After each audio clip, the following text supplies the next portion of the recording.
everybody. We're here on another week, localfootball.com weekly podcast. Here with Damon Anderson again. This week, we're going to be previewing the Elite Six that's going to be released next week.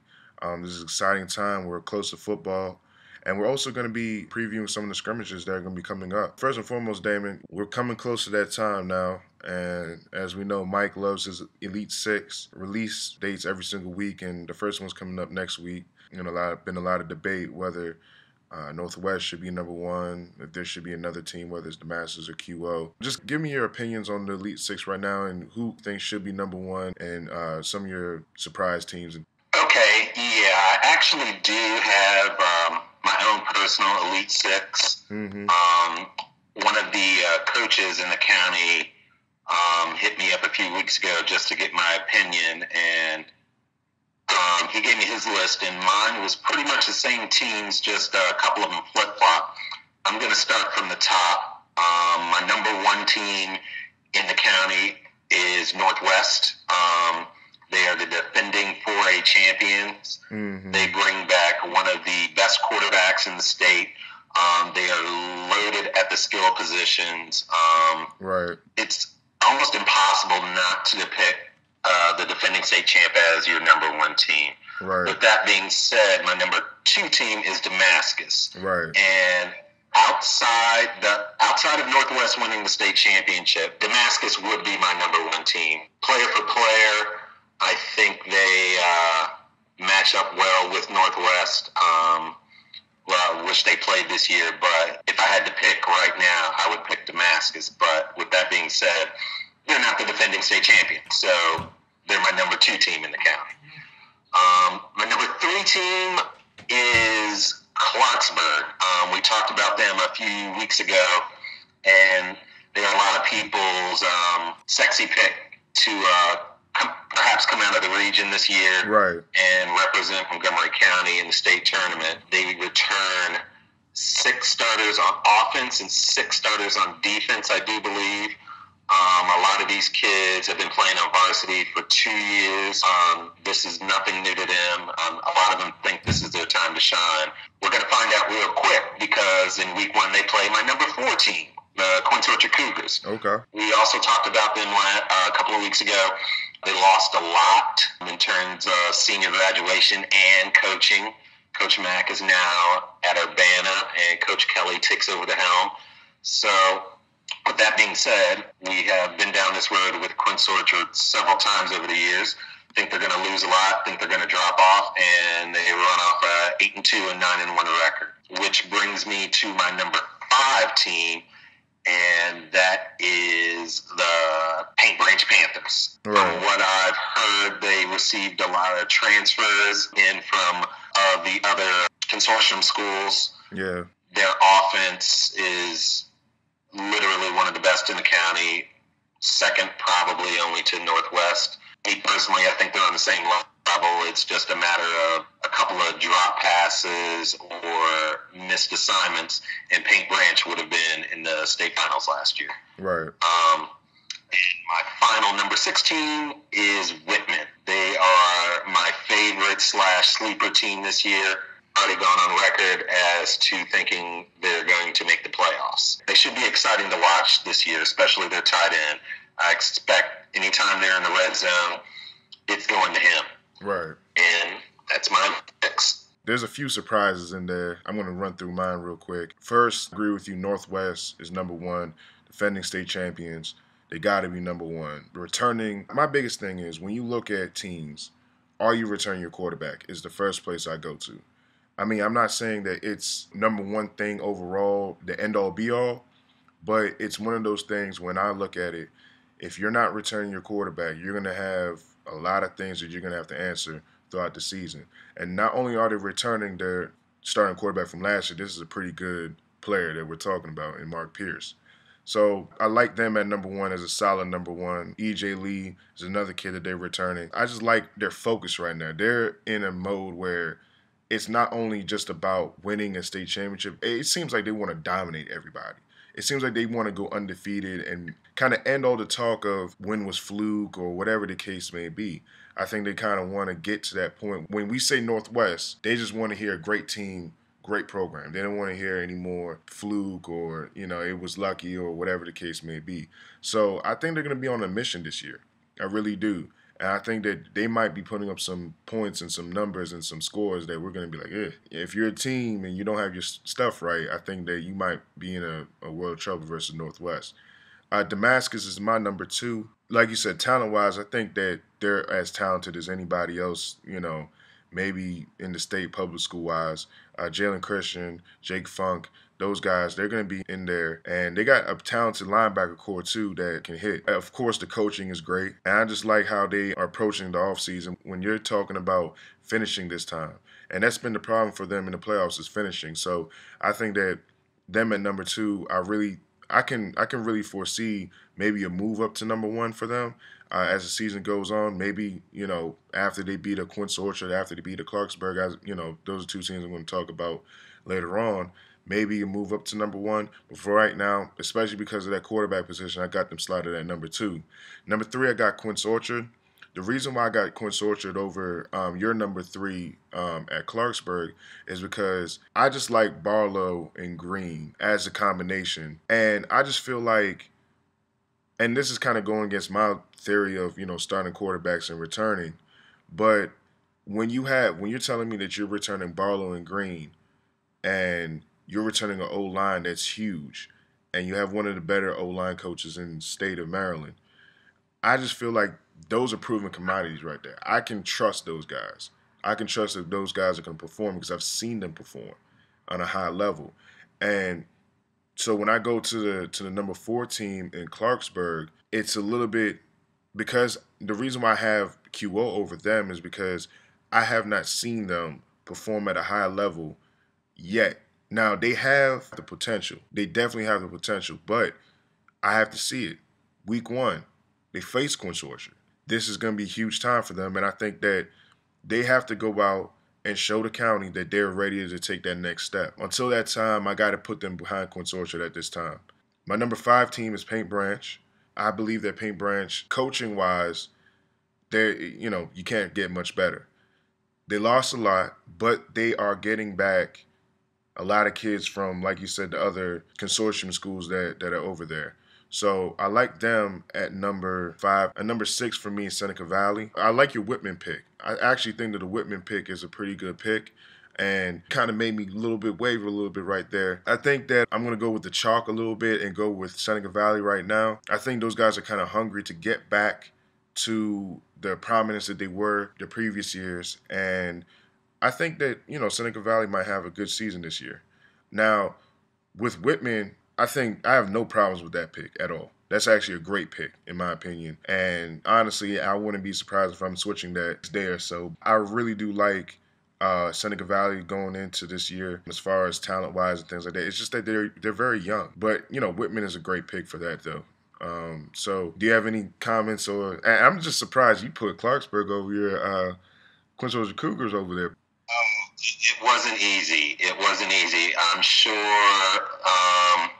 when this podcast goes live, I'll receive a few calls about my list. Yes. But with that being said, literally 1 through 4 on my list, it can flip-flop easily. I think Northwest, Damascus, Quince Orchard, and Clarksburg are literally there's not much wiggle room between those 4 teams. Right. I expect when they play each other, these will be one-score games coming down to the last minutes in the fourth quarters. I don't foresee any types of blowouts in between those 4 teams when they play.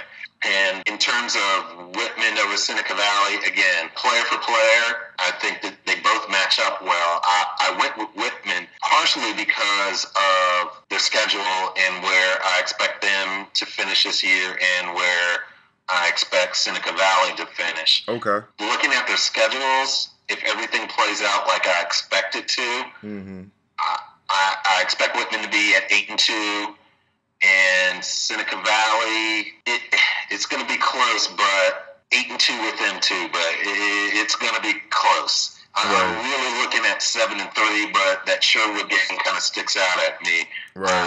I don't know how that's going to play out. Right. With that being said, an 8-2 record in 3A, that might not get you in the playoffs. That's how tough it is. But Whitman playing in Montgomery County 4A South, they have a slightly tougher schedule. I would definitely, if they make the playoffs and Seneca Valley doesn't, I have to give them the nod. And that's kind of how I'm looking at the season 10 weeks from now, a couple of months from now. But it's close. Like you said, as the season progresses, I wouldn't be surprised if my rankings have flip-flopped. And perhaps even a team I didn't even think about. Right. It's close. Right.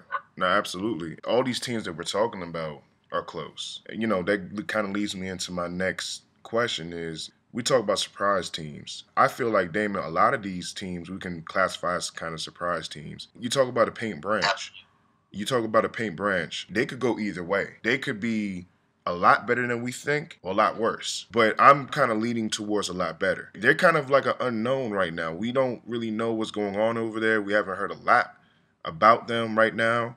I think Coach Neesmith is playing close to the vest. I don't think he wants to really tell people about what he got. I just feel like that's a team right there. You don't know what they're going to bring to the table right now when it comes on to the actual personnel. I just have a feeling that they got something over there they're not telling us, and they feel pretty confident about their team. When you look at some of these other teams, I feel like there's a lot of kind of sleeper surprise teams in there. What do you think about some of the teams that you're looking at that might sneak into the top 3 during the season that we're not really thinking about right now? It's going to sound weird, but I could see Sherwood sneaking in. That sounds. They have 3 really tough games. They're going to have to win 1, if not 2 of those, where going into the season they would be considered the underdogs. Right. But I could definitely see Sherwood sneaking in.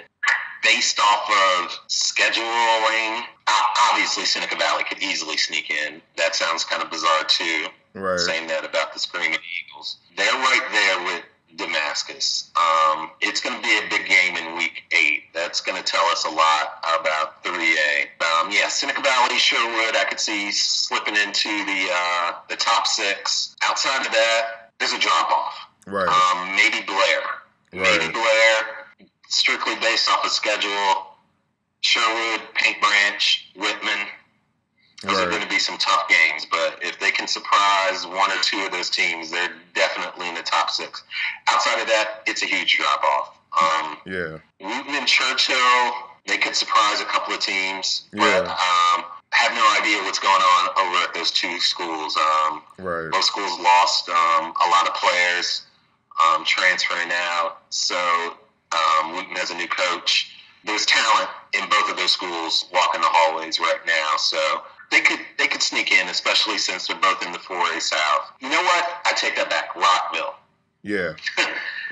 If they can solve those defensive woes, their offense is definitely potent enough to get into the top 6. There's a few teams I'm looking at. Sherwood is one, definitely. The problem I have with Sherwood is not necessarily the team, it's the schedule. They have some really tough games. I mean, they come out with Gaithersburg, which they should be favored versus Gaithersburg just off of personnel and what Gaithersburg has lost, but that's never going to be just a cakewalk game. Exactly. Then now they face Seneca Valley at Seneca Valley. There's Blair. A lot of people are high on Blair this year. That's not going to be a cakewalk game at all. Then now you got Quince Orchard and Paint Branch. That's a pretty tough schedule right there. And what you're telling me is that they're going to have to probably win. They can only probably take 1 or 2 of those losses, sneak into the top 3, because I believe the top 3 teams are probably going to be 9-1, 10-0 type teams. So that's my problem with them right now is the schedule. When you look at Seneca Valley's schedule, because for me, it was between Whitman, Sherwood, and Seneca Valley for that 6th spot. And when you look at Seneca's schedule, I just believe that outside of really like a Northwest, obviously Damascus, I think is pretty favorable. They got Sherwood at home this year. So that's going to be a huge advantage for them in this matchup. So I just think that their schedule, when you're looking at some of the down county teams that they're going to face, some of the teams they're going to be going up against, I think that that's a favorable schedule for them to, make a little bit of a run. Then now when you're talking about a Rockville, I look at Rockville and I say, if they can find a way to fix the defense, they could be tough. Really, really tough to beat. Tell me who your quarterback is. And they got a great quarterback. But that defense is just so scary for me to even touch it. I mean, that thing, I mean, what were the numbers, Damon? They gave, 34 points per game last season? 35, I do believe. 35. 35 points per game. If they don't fix, people got to understand, good teams, if they're giving up 25 points per game, they're in panic mode. Okay? Correct. So, and that's a good team. Great teams, they're anywhere between 15, those kind of numbers. Maybe even less sometimes. So, 35 points per game. I don't know if I can really buy into them as a sleeper team when you're giving up 35 points per game the year before. And there's no real reason for me to believe that there's going to be an improvement. I'm just excited about football being back. I'm sure you are too. You see the preseason in the NFL and everything like that. Now, our preseason is coming up. Talk about, if you can, some of these scrimmages that are coming up. We got a few good ones that should be coming up on Friday. And some of these scrimmages might be the ones that we can start determining whether teams are real or not. First off the bat, the River Hill, Gaithersburg, Damascus, Suitland scrimmage, I think that's a huge one. I kind of know what Damascus is going to do. Damascus is going to perform well. But Gaithersburg, I kind of want to see what they're going to come up with. I want to see if they're going to use Camonte Carter at all on offense, at quarterback, whatever it is, what role he's going to be playing on the offense side of the ball, if at all. And I want to see how they integrate him. I want to see what they do with the loss of Solomon Volt. Now, they should be more prepared for that because they weren't with Solomon Volt for the majority of the season last year. So I want to see, how they look versus some pretty good competition.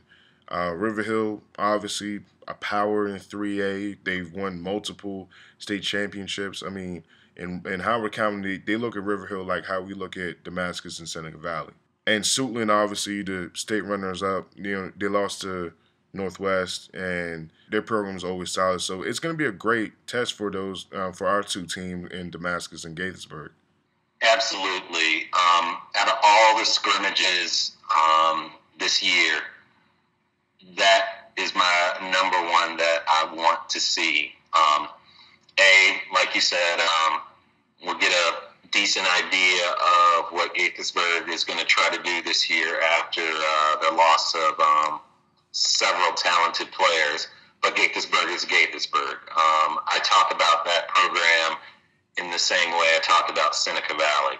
Even in their worst years, they are not an easy out. They're not a team you can look over. And Right. They have something to prove. They know who they're playing, and they want to show well. Like you said, River Hill is one of the most consistent teams in Maryland. They've won multiple state championships across multiple classifications. They are the class of Howard County. They have a lot to prove, too. They had a quote-unquote down year last year. Right. They took a couple of losses in the county, Right. which is a rarity. They were able to bounce back for a respectable playoff run. So, they're looking to show teams that, they never left. Right. Damascus, kind of in the same boat as River Hill. Multiple state championships. It's been a while. Their most recent playoff runs, while they may not have made it out of the region, they were extremely close games versus the likes of Urbana and a couple of the other Frederick County teams over the years. Right. And Suitland is the class of PG County. While they may not come out of their region every year, they're pretty much in the playoffs or right on the cusp. They are the class, and I expect them to be right back in the hunt this year. Right. This Friday at 6 p.m., there's a game this Thursday. It's a rivalry. Unfortunately, they don't play in the regular schedule this year, but Seneca Valley at Quince Orchard, they don't have to worry about showing too much to each other. I expect that to be a serious game. I do believe this will be Coach Kelly's first official scrimmage as a head coach of the Quince Orchard Cougars, and I'm sure nothing would make him happier than to show his alma mater. You know, he's the real deal. Yeah, I would have paid my house and my land to have the scrimmage be last year. And that's all I'm gonna say on that. I'm not gonna get too much into that other than that. But yeah. That scrimmage, I mean, that's gonna be a great barometer for two quarterbacks that both teams are going to be breaking into new quarterbacks. And what better way to breaking your quarterbacks versus a Seneca Valley or a QO? And I think that this is going to be great game tape for Coach Kim and Coach Kelly to look at, okay, who's going to be my guy at that position? I don't know if there's a battle. I don't know if they've already chosen their guy. But I think that this is going to be definitely a game where they're going to look at it and say, hey, we got some good film, and I think that we can definitely do something with it. Seneca Valley is a team that we already discussed is young. They're trying to build and try to get up to that Damascus level by the time they face Damascus. And I think that this is a great way to start it off. And QO, I think that they're going to see whether that power running game, going back to the I formation, power running scheme, is going to, bode well for them. So I'm really intrigued by that one. Clarksburg, Paint Branch. That's a game that I'm definitely going to be interested in, because a lot of talk has been Clarksburg being number 3. Now, if I'm Paint Branch, and I'm not saying I think this, but if I'm Paint Branch, I'm thinking to myself, I kind of feel disrespected right now, because we've done it. We've been in the playoffs. We've kind of been a team that been pretty consistent over the last few years. We went to the state semifinals last year, and everybody's kind of putting this team over us just because they've gotten kind of a lot of the hype and everything like that. This might be a statement game for Paint Branch to say, hey, look, we're gonna come out here, lay it to you guys, and remind you guys that we're in that number 3 range, and you guys got a little bit of ways to go before you can get to our level. So, but for Clarksburg, I think that this is going to be a great way. If we hear that Clarksburg laid it to Paint Branch, I mean, that's going to build the excitement for week 1 even more. I mean, the excitement for week 1 is already through the roof. I'm talking about the Quince Orchard Clarksburg matchup. If we hear that Quince Orchard laid it to Seneca Valley and Clarksburg laid it to Paint Branch, or if we hear that Quince Orchard and Seneca Valley was kind of tight, or Seneca Valley got the best of Quince Orchard, and we heard that Clarksburg laid it to Paint Branch, I think there's going to be a lot of people, Damon, that's going to be like, hey, I got to check out this game because there might be some things going on over here, So, yeah, so I think that scrimmage right there is going to be definitely need to check out.